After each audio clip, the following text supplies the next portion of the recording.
कितनी भी सिद्धि प्रसिद्धि मिले पर मन को चैन न आती है। कितनी भी सिद्धि प्रसिद्धि मिले पर मन को चैन न आती है। कब तक? बोल होता है संतोष नहीं जब तक कामनाएं तुम्हें नचाती हैं। ऐसे नचाती है। होता नहीं संतोष जब तक तुम्हारे हृदय में संतोष नहीं आएगा, परमात्मा के लिए कृतज्ञता नहीं होगी, तब तक कामनाएं नचाती हैं। कामना तुम्हें नचाती है, बराबर नचाती रहेगी, बराबर नचाती रहेगी। तो जैसे यहां सत्संग से गए आप लोग मान लो, और घर बहू बेटी ने पूछा, न पूछने की जरूरत नहीं, तुम्हारे लक्षण देख के उनने अंदाज लगाया कि हाँ कुछ फायदा लग रहा है, फायदा लग रहा। भाई डॉक्टर के यहाँ गए और डॉक्टर के यहाँ से दवाई लेके आते हो तो घर वाले पूछते हैं कि कुछ फायदा है दवाई का कि नहीं, तो फिर उसी डॉक्टर के पास जाएं, और अगर फायदे न हुआ हो तो दवाई फेंको, फिर का फायदा। यही तो कहते हैं। तो क्या फायदा है? बोले सुमति क्षुधा ओ बाढ़ई नित नई, विषय आस दुर्बलता गई। सुमति क्षुधा, भूख लगने लगती है जब दवाई अच्छी होती है ना, तो सुमति रूपी भूख है, सद्बुद्धि रूपी भूख है। सुमति क्षुधा बाढ़ई नित नई, विषय आस दुर्बलता गई। भूख लगने लगती है और कमजोरी खत्म हो जाने दो। बोले वीकनेस है थोड़ी थोड़ी तो कोई बात नहीं, बी कम्प्लेक्स का इंजेक्शन लगवा लो। तो ये बी कम्प्लेक्स का इंजेक्शन है। विषय आस दुर्बलता, अरे विषयों के प्रति जो सुख की आशा थी वो कुछ कम हुई कि नहीं हुई? तो दिल पे हाथ धर के घरे जाके टटोलना थोड़ा कि कुछ कम हुआ। विषयों के प्रति जैसी पहले ललक थी, बढ़िया बढ़िया मीठा शब्द मिले, स्पर्श कोमल मिले, गद्दा हाँ? और रूप देखने को मिले बढ़िया, चटनी वगैरह, जरा वो क्या भेल पूड़ी यहाँ बोला जाता है क्या, जरा वो मिले, तो इसके प्रति ये हमें सुखद हैं। इनसे सुख की जो आशा है सो कुछ कम हुई कि नहीं हुई? सुमति क्षुधा बाढ़े नित नई, विषय आस दुर्बलता गई। अगर है तो संयम नियम फूल फल ज्ञाना, हरि पद रति रस वेद बखाना। तो कुछ कुछ फायदा। तो संयम नियम, जीवन का संयम नियम, ये फूल है, और फल ज्ञाना, और फल इसका ज्ञान है। ज्ञान सपने का नहीं, अपना। अब सबको मालूम इस समय गुजरात में ये हो गया ऐसा, भूकंप हो गया ऐसा, अब तुम्हारे भीतर भूकंप हो रहा है उसका पता ही नहीं। हाँ, कभी कभी तो देखा जाता, आप लोग कहीं नाराज न हो। एक व्यास जी कथा कर रहे थे, अयोध्या कांड। व्यास ज्यादातर अयोध्या ही कांड कहते हैं, भरत की कथा। आओ खूब रोए और जनता भी रोई, बड़ा दुखी।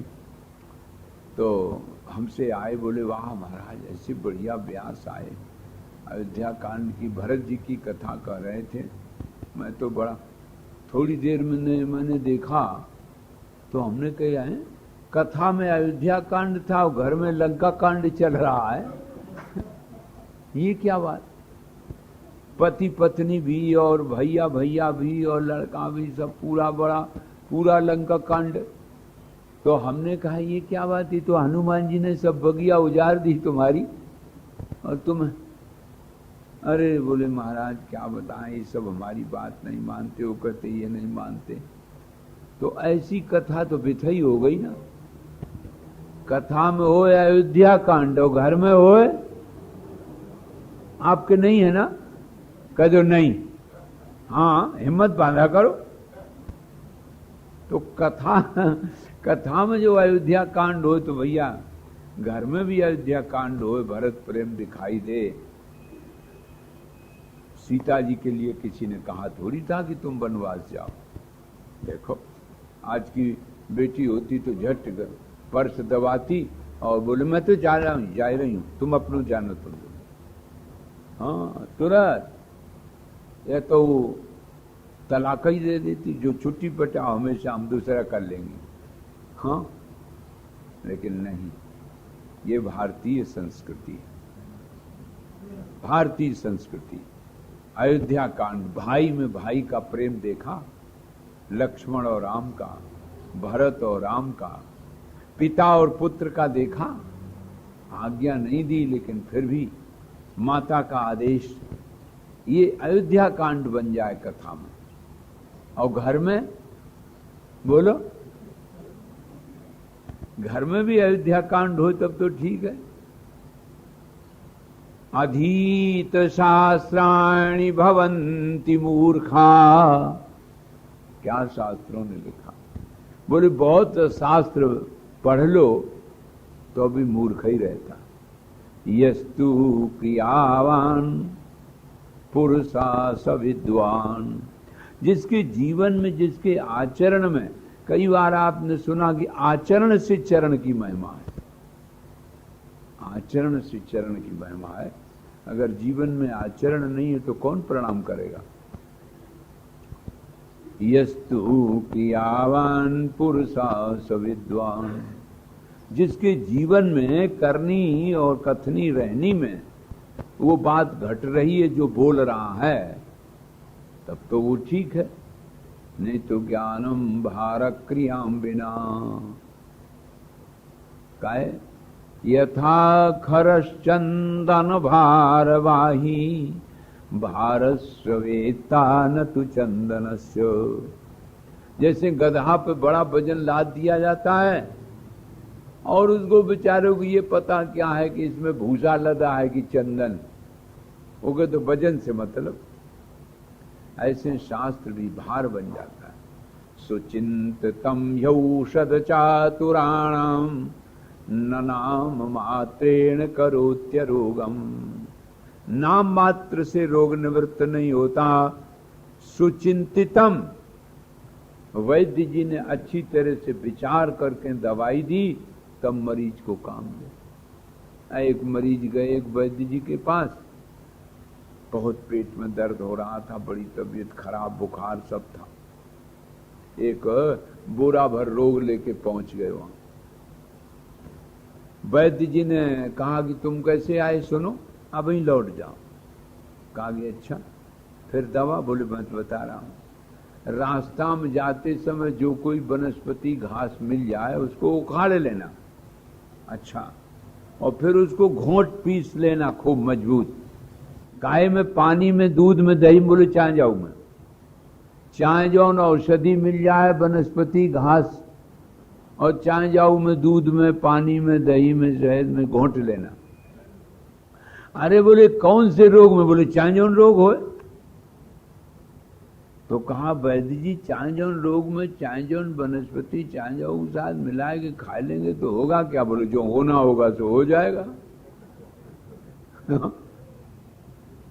कह हुई है सोई जो राम रचि राखा, वो को करी तर्क बढ़ावई।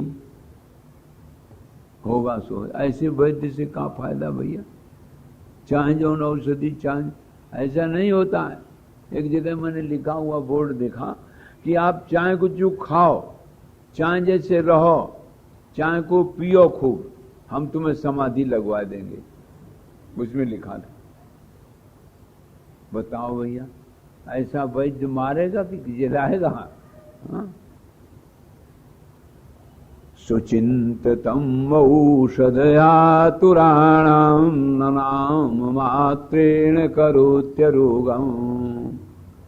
यहां बताते हैं विद्याधर जी का एक उपाख्यान दिया वशिष्ठ जी ने। वशिष्ठ जी ने कहा कि विद्याधर जी ने बहुत से शास्त्र पढ़े और नारायण बहुत से शास्त्र पढ़े, लेकिन आत्मज्ञान नहीं हुआ। जब आत्मज्ञान नहीं हुआ तो मन में सोचने लगा कि बात क्या है। तो पूछा भुसुंडी जी से। भुसुंडी जी बड़े ज्ञानी रहे, बड़े दीर्घजीवी, आप कथा सुनी चुके। उन्हें काल का गाल निगलता नहीं है। भाई महाराज, मैंने तो पढ़ा तो सब कुछ, लेकिन अभी तक मुझे शास्त्र का भीतर से उतरा नहीं है, क्या बात। तो भुसुंडी जी ने कहा कि पहले चित्त की जो वासनाएं हैं, जो मन में भरी कामनाएं हैं, वो ज्ञान के द्वारा, दोष दर्शन करके और योग की युक्तियों द्वारा पहले जब तक दूर नहीं करोगे, कटोरी की गंध तो दूर हो तब न गाय का घी धरो। कटोरी में प्याज की गंध जब तक समाप्त नहीं होगी तो गाय का घी रख दोगे तो भी तो गंधा जाएगा। ज्ञानम भारत क्रियाम बिना। ये प्याज लहसुन खाने वाले होते ना, और उनकी आदत होती बिल्कुल पास से बोलना चाहते हैं। मुंह गंधाता है, पूरी देह गंध देती, इसीलिए शास्त्र में इसका निषेध किया गया। पूरी देह गंधाती है और बोलते हैं तो सामने वाले को गंध आती है। उससे क्या शास्त्र पढ़ने से फायदा। कितनों कोई पूजा करे और घर में कुत्ता पला है तो देवता वहां विसर्जन ही हो जाते। जिस घर में श्वान पला होता है उस घर में कोई देवता नहीं रहता, मूर्ति अकेली रह जाएगी, पत्थर की चैतन्य शक्ति समाप्त हो जाती। चंडाल सुपच ग्रह माना गया। तो जैसे सुपच ग्रह में कुत्ता जिस घर में होता उसमें दैवी चैतन्य शक्ति नहीं रहती, इसी प्रकार से कहते हैं शास्त्र भी व्यर्थ हो जाते हैं उसके लिए जिसका चित्त निगृहित नहीं। अप्यब्धिपानान् महता सुमेरुरुन्मूलनादपि। सुमेरु पहाड़ को उखाड़ दो और पर्वत, और अप्यब्धिपानात्, और समुद्र का कोई पान कर जाए, और अपि बन्नी अशनादपि, और कोई आग खाए ले तो भी विस्मस चित्त निग्रह। इतना कर लेने पर भी चित्त का निग्रह करना बहुत कठिन। तो पहले ही तो करो पूरा। तो विद्याधर जी ने शांत होकर के ज्ञान के द्वारा अपनी वासनाओं को देखा। पहली बात तो देखना है। जग में कर्तव्य निष्ठ मानव बिरले ही देखे जाते हैं। दुनिया में बहुत ऐसे कम लोग, जग में कर्तव्य निष्ठ मानव बिरले ही देखे जाते हैं। विद्वान बहुत हैं पर निज दोष छोड़ नहीं पाते हैं। अरे अपने दोष छोड़े तब न विद्वता भाई। दूसरे के दोष देखते रहे तो क्या जीवन हुआ। विद्वान बहुत हैं, बड़े अच्छे अच्छे विद्वान, पर निज दोष छोड़ नहीं पाते हैं, निज दोष देख नहीं पाते हैं। तमाम रामायण गीता भागवत देख ली लेकिन अपने दोष नहीं देख पाए। तब वो वासनाएं निवृत्त होती। जो ज्ञान के द्वारा देखा गया, अरे ये तो कटोरी में प्याज धरा गंधा रहा है, इसमें ज्ञान धरने से क्या फायदा। ये ज्ञान के द्वारा आत्मज्ञान जब जगता है और निस्सार वस्तु लगने लगती है।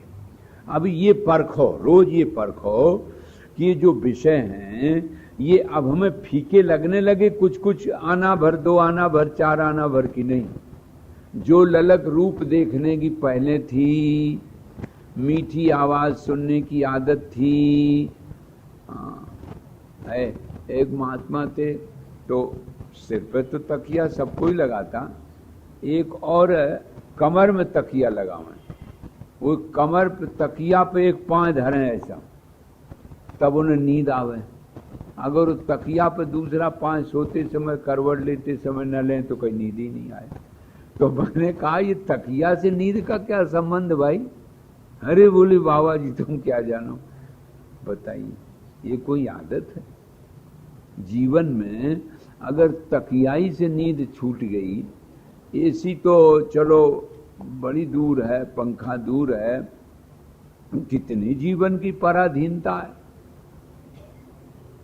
नींद अगर आती है, निद्रा तुराणाम न भूमिर्न शय्या क्षुधा तुराणाम। जब भूख लगती है ना तो घी की चुपरी है, दाल में नमक है कि नहीं ये कोई नहीं देखता। और जब नींद आती है तब ना भूमिर न शय्या, धरती है कि गद्दा है कोई देखता है। कामातुराणाम न भयम न लज्जा, और कामी व्यक्ति को न भय होता न लज्जा। लोभातुराणाम न गुरुर न बंधु, और लोभी व्यक्ति के लिए अपना गुरु है कि भाई बंधु है कुछ नहीं दिखता। लोभ ऐसी वस्तु है। यही चित्त की वासनाएं परखनी चाहिए भाई। ये तो प्रैक्टिकल है ना। यहां से जाके देखो कि जैसी ललक हमें अब जवानी में थी, सत्संग करने के बाद अब कुछ कम हुई कि नहीं हुई। और ये अनेक ब्रह्मांडों का सूक्ष्म रूप अनंत है। एक बार इंद्र ने सूर्य की किरण में अपने सूक्ष्म शरीर को प्रवेश किया, तो जब प्रवेश किया तो ऐसे बड़े बड़े विशाल ब्रह्मांड वहां भी दिखाई दिए सूर्य की एक किरण में। अब आप अंदाज लगाइए सूक्ष्म शरीरों का कितना बड़ा तांता है। सूक्ष्म से सूक्ष्म, सूक्ष्म से सूक्ष्म बने होंगे तब तो किरण में प्रवेश हुआ। और वहां बिल्कुल जैसा ये संसार वैसे वहां भी दिखा। और वहां महाराज राजा बन गए और पुत्र पौत्र होने लगे। इतने दिन बीत गए, बहुत दिन बीत गए। तो एक दिन विराट नाम का राजा, उसने कहा कि है एक सूर्य की किरण में एक इंद्र प्रवेश हुआ था बहुत दिन के बाद। अरे तो वही तो तुम तो नहीं हो।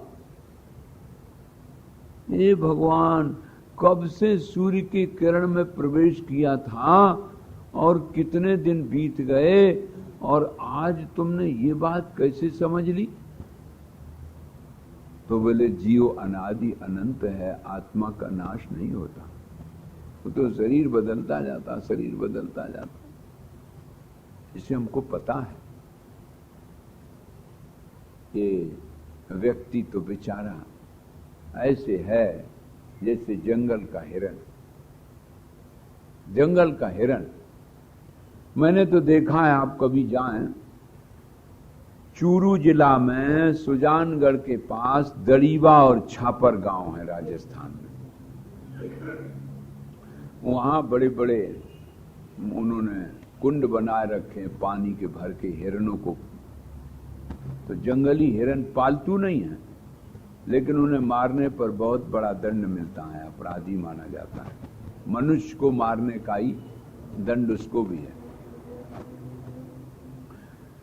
और लेकिन गर्मियों में महाराज इतनी बालू के ढेर चमकने लगते हैं सूर्य की किरणों से कि वास्तव में पानी मालूम पड़ता। दौड़ता है जोर से हिरण और दौड़ता दौड़ता हाँफ जाता है तो हाँप जाता है। जब गिरना चाहता है तो कहीं वृक्ष की डाली, क्योंकि वहां कोई आम या वैसे विशाल वृक्ष तो है नहीं।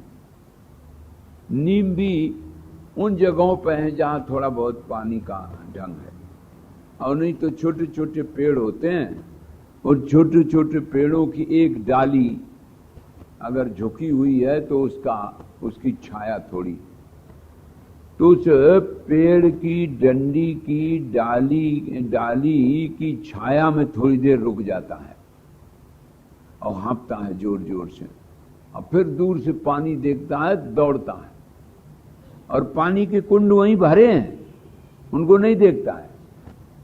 वो क्या सोचता है कि वो सरोवर भरा है और सरोवर में जाके जम के पिए, अच्छा पानी होगा। तो प्यारे यही मन एक मृग है, हिरण है, और ये जो श्रांत क्रांत मन रूपी मृग दौड़ता है, क्योंकि ये मृगजल देखता है। तुलसीदास जी ने बड़ा सुंदर संकेत किया, केशव कहीं न जाए का कहिए, देखत तो रचना विचित्र अति, समुझ मन ही मन रहिए। क्या विचित्र है तुम्हारी रचना, शून्य भीत पर चित्र रंग नहीं, तनु बिन लिखा चितेरे। बिना शरीर के, बिना दीवाल के, और चित्र रंग दिया। शून्य भीत पर चित्र रंग नहीं, तनु बिन लिखा चितेरे। और धोए, फिर बोले पानी से धो डालो, का धोए तब डालें जब दीवाल हो तब ना। धोए मिटे मरे कबहू नहीं, दुख पाइए यही तनु हेरे।